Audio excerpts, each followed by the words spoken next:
Um pastor batista, chamado Ricardo Spurling, pastoreia uma igreja daquela região montanhosa.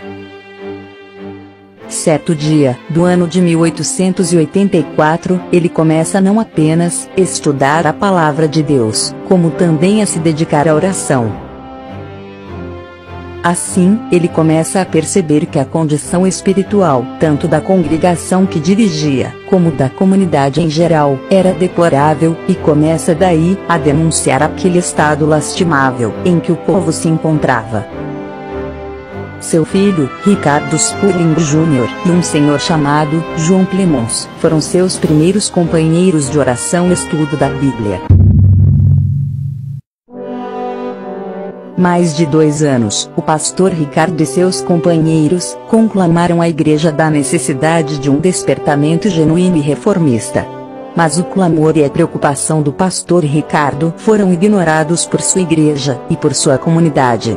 Mais do que isso, ele e seus amigos eram escarnecidos e tratados com hostilidade por pessoas conhecidas. Foram rechaçados como fanáticos. Pouco tempo depois, Ricardo Spurling chega à conclusão de que seria inútil todo aquele trabalho para levar sua igreja a uma busca sincera por avivamento.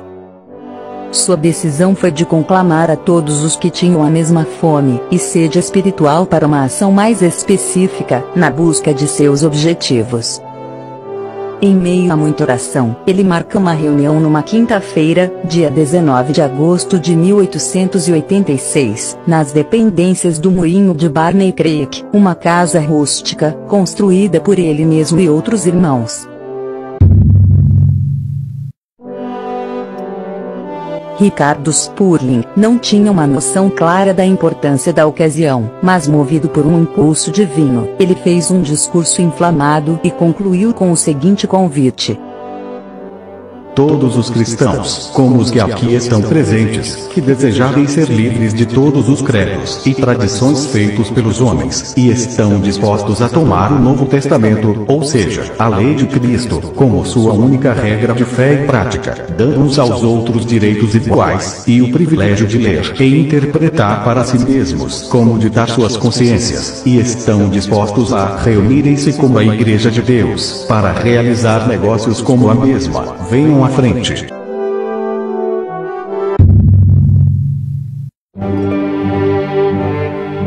Apenas 8 pessoas foram à frente e aceitaram aquele desafio. Em seguida, foram tomadas algumas decisões importantes daquele pequeno grupo. A organização que acabava de nascer recebeu o nome de União Cristã. Novos membros poderiam ser aceitos. O pastor Ricardo Spurling ficava reconhecido como pastor, líder e moderador da União Cristã. Este grupo passou a reunir-se nas dependências do velho moinho rústico. No dia 2 de setembro de 1886, o velho pastor Ricardo, sob a recomendação dos irmãos, consagrou o filho dele, Ricardo Spurling Jr., como ministro ordenado da nova igreja. Mais tarde, após a morte de seu pai, Ricardo Spurling Jr. torna-se líder do movimento e um pastor solitário na região montanhosa, entre os estados do Tennessee e da Carolina do Norte. Ricardo pregou durante 10 anos naquela região, antes que alguma coisa significativa acontecesse. Suas pregações eram, principalmente, sobre a santificação. Neste período a União Cristã permanecia orando e clamando a Deus por um avivamento. Durante suas jornadas, o pastor Spurling conheceu um pregador batista leigo, em 1892, chamado William Bryant. Esse irmão começou a dirigir reuniões de oração em sua casa, e uniu-se com o pastor Ricardo. Esta amizade duraria pelo resto de suas vidas.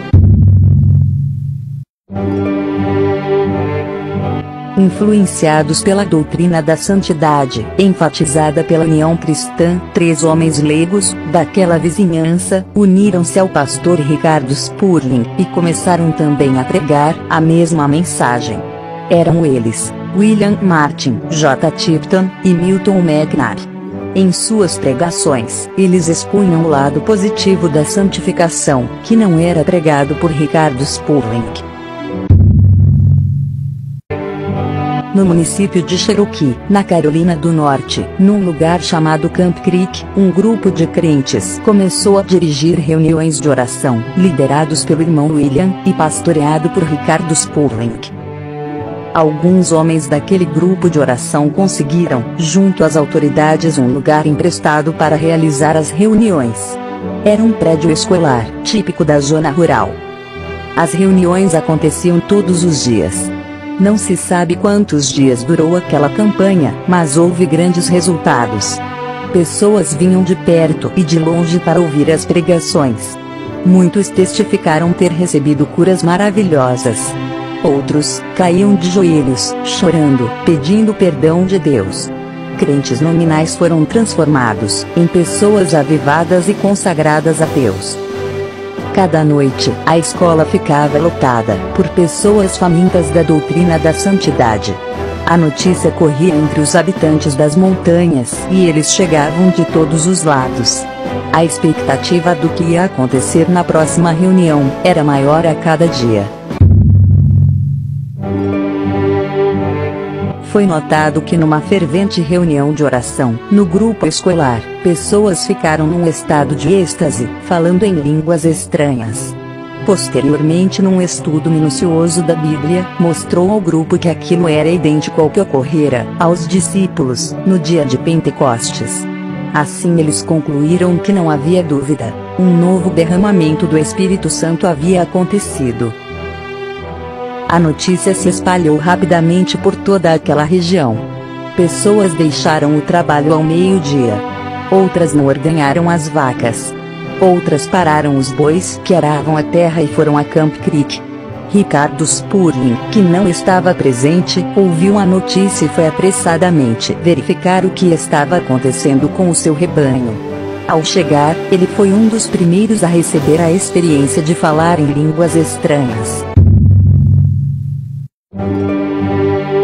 Ricardo e William trabalhavam juntos e nessa época já havia 130 pessoas fiéis que se identificavam com o movimento.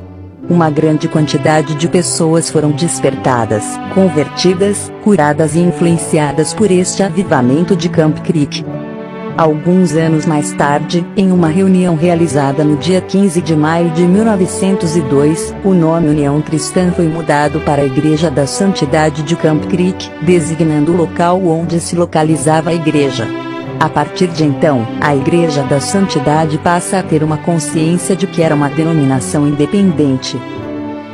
Entre 1902 a 1905, foi o período em que a igreja se solidificou, cresceu em número e estabeleceu os princípios básicos de sua doutrina pentecostal. O batismo no Espírito Santo, falar em outras línguas, a cura divina, viver em santidade, os dons espirituais, o Novo Testamento como regra de fé e prática, são termos que surgiram naquela época na Igreja da Santidade, e até os dias atuais são básicos na doutrina dessa igreja. No dia 11 de janeiro de 1907, o nome da organização foi mudado, de Igreja da Santidade para Igreja de Deus. Naquela reunião, todos os presentes concordaram que este era o nome bíblico para a igreja. União Cristã designava um ideal. Igreja da Santidade definia uma doutrina, mas nenhum dos dois nomes era uma designação escriturística para a Igreja Bíblica.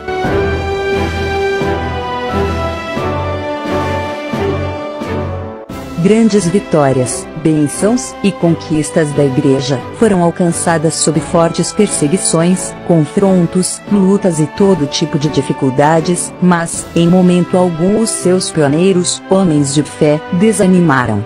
Manteram-se firmes na trajetória de uma vida consagrada a Deus e à sua obra, levada à santidade, e uma busca incansável na palavra de Deus, de uma fé compromissada com o Evangelho de Jesus Cristo.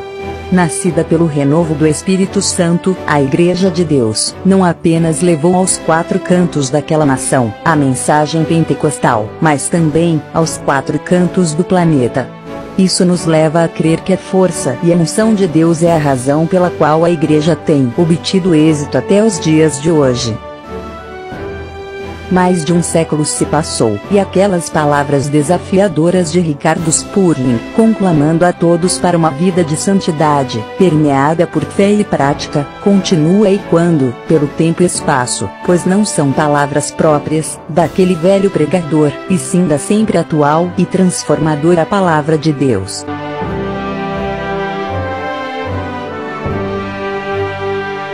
Todos os cristãos, como os que aqui estão presentes, que desejarem ser livres de todos os credos e tradições feitos pelos homens, e estão dispostos a tomar o Novo Testamento, ou seja, a lei de Cristo, como sua única regra de fé e prática, dando uns aos outros direitos iguais, e o privilégio de ler e interpretar para si mesmos, como ditar suas consciências, e estão dispostos a reunirem-se como a Igreja de Deus, para realizar negócios como a mesma, venham à frente.